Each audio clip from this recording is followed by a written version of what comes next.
Good morning, it's James here.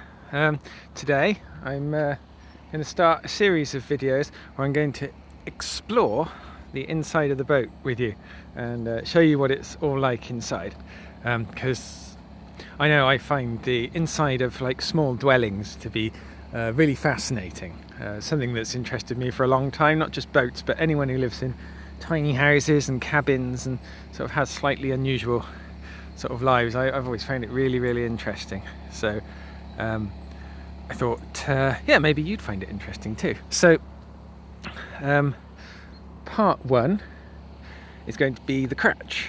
Okay, I always like the Cratch. It's like a little cave, so I'll show you roughly what goes on in here. So okay, here's the fridge. We don't have a fridge, so we just put cold stuff out here, and in this weather it keeps really cold. Here's some spare water jacks, that's some spare diesel. The hose, you have to have a hose, fill up with water. This is when you bilge out the dirty water in the back of the boat, you don't want to bilge it. Some of it's oily, and if it's oily you don't want to bilge it into the canal, so I bilge it into here, and then I can get rid of it responsibly, you know, in an oil removal point at an amenity service or something like that. Now let's have I'll give you an overview of the Cratch first so you can see. This is just made of tongue and groove and stuff, you see this pipe here, that leads into the water tank, which is just actually the water tank's under here, which is filled up through a nozzle just beyond there. Anyway, so it's a bit stiff. There we go. So in here, there's goodies. Down there, it's a bit difficult for you to see, but that's all the mooring equipment that you need, such as these nappy pins. Sorry, it's not very good for you. Mooring spikes, hammers, a mooring hammer, you know, like a lump hammer.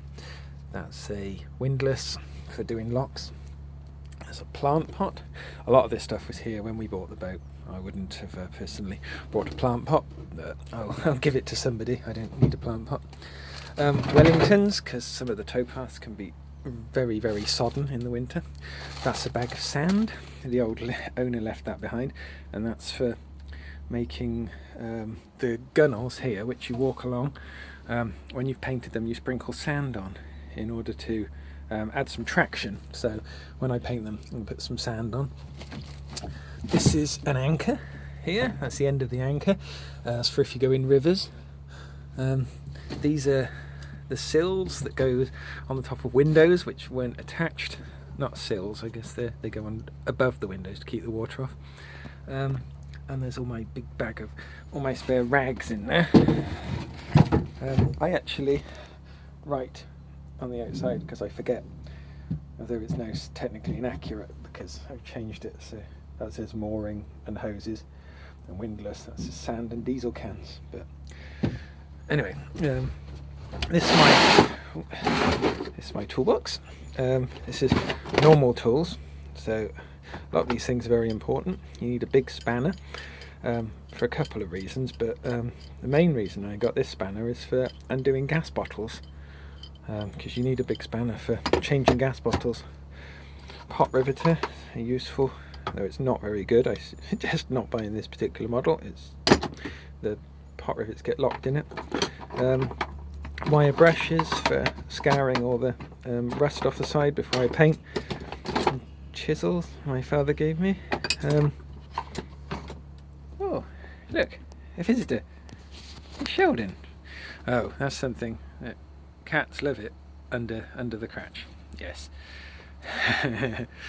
So we spent a long time wondering where they were until we realised how much they love it under here, because you can see it goes down the sides, and it goes even further down into where the ballast lives, and yeah, that's fun. This is petrol for the generator. that's some more tools. I won't bore you by showing you acres of tools. Maybe I could do a video sometime showing the tools that I think are sort of essential for looking after the boat. It's my 2 axes, big axe and kindling axe. In under that there is a spare Elson toilet, so we have 2, which means you can last twice as long before you need to change the toilet. That's these are my bilge cloths for mopping out the bilge. A few cloths. Silicone sealant for sorting out the windows because our windows leak and I'm sort of in the process of fixing them. Black gloss paint for painting the outside of the boat. Varnish for doing the inside of the boat. I should probably add that our boat came as a bit of a doer-upper, so you probably wouldn't need quite so much of this stuff, like grouting, for example. The tiles are all falling off the walls, so I had to repair the tiles and wood filler and linseed oil and things like that. Sorry, I have to excuse my voice again. It is kind of chilly. It's a very fresh morning. Should have put a coat on. This, I wish we'd found this a while ago. When we were going through Birmingham, this is an anti-vandal key that you use to unlock certain lock gates, certain lock paddles. They're locked so that... Oh, yeah, and there's Kitty. So that kids can't, or people can't mess around with the locks. They have these little keys, some of them, very, very occasionally. And you need one of those, and we didn't have one, so we had quite trouble getting through Birmingham. Anyway, yes, I'd maybe get yourself one of those, considering they're a couple of quid. This was a good invention, I thought. I was at a rubbish tip, like, you know, a standard civic amenity tip, and there's 2 of these. The guy just gave them to me because they had a tip shop, and we use one of them. Let me show you. One of them, look at that, is a little drying rack which we hang above the stove for drying cloths and socks and things like that. And the other one I use for keeping my screws in, and nails and things like that, and fixings. It's really good because in a boat, vertical space is something you want to utilise because you don't have a lot of floor space. So the more you can stack things up, the better. There's a bow saw. Yeah, I bought a bow saw before I came on the boat because I knew I'd need one, and then when I got onto it I found hidden away 3 bow saws. So I got all these spare bow saws, which again, if I could find someone who needs one, they can just have them. A lock if you need to lock something to the roof. Power drill. This copper strip. My dad, he's a wood sculptor. If you want to see his work, which is quite amazing. Hey fella, look. Hello.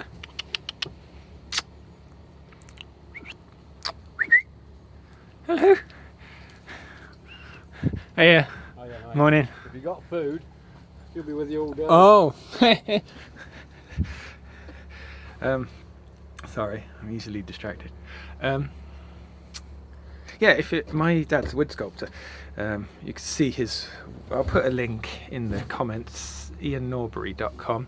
He makes the most amazing stuff, and he made me an amazing carved sign for the back of the boat, and these copper strips are to hold it on. And I'll show you that in another video. This little shelf I botched together. Botched really is the term. Look how it's put together. Yes, not good, is it? These are keys for opening the water tank at the front of the boat. You need to keep those handy. It's a dog bowl from my little dogs, which died just recently, and yeah, so I should really give that away as well. I use it to catch drips because you can see the Cratch up there is not the most best engineered thing, so sometimes it drips into here, and I use it to catch drips. There's a washing line, so that we just support that at the end of the boat, on the back, the stern, and it's a whirligig one, you know, a rotary line. Let's see if I can get in this cupboard. Oh, there we go, excuse me. Sorry. So these all lift up, so you can see there's lots of space, but it's kind of awkward to get into them, so I tend to keep the stuff on the top. That's just a big tarp. I don't know if you can, let's have a look, see if we can see in there. Oh, there's some, can you see those tiles? Those are tiles from when I used to live in a house, and I tiled my fireplace. It's Kitty. I tiled my fireplace and they were spare, so I brought them with me, and I was planning to tile around our stove with them. This is a big old box tiles that the previous owner left behind, so I can do some more tiling in the bathroom.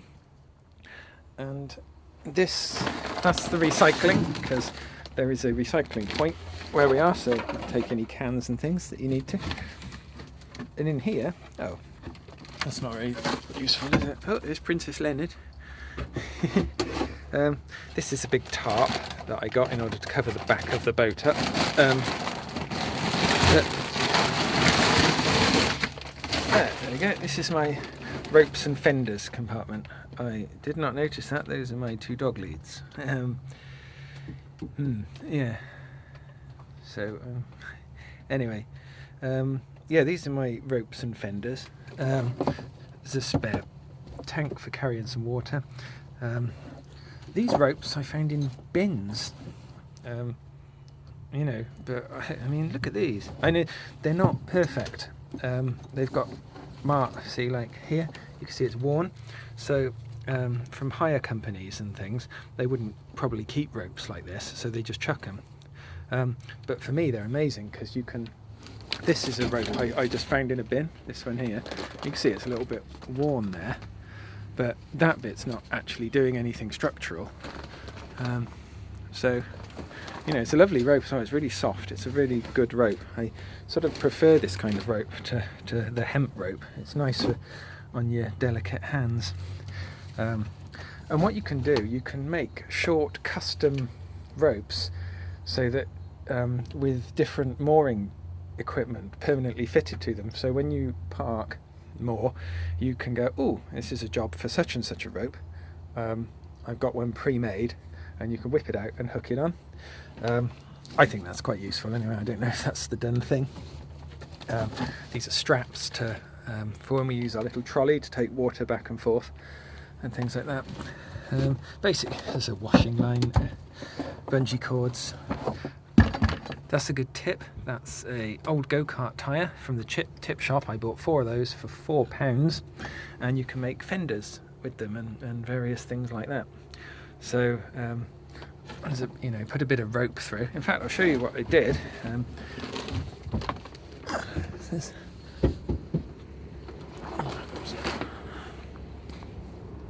See, I did this with them, which, you know, stops this part of the boat at the front here, which you can see has received a lot of damage from whacking into the sides. Right. Okay, I'm going to go back in there and I'm going to say goodbye. So, thanks for watching regarding the Cratch. Alright, give me a thumbs up if you enjoyed it, and let me know if there's any other bits and pieces that might interest you.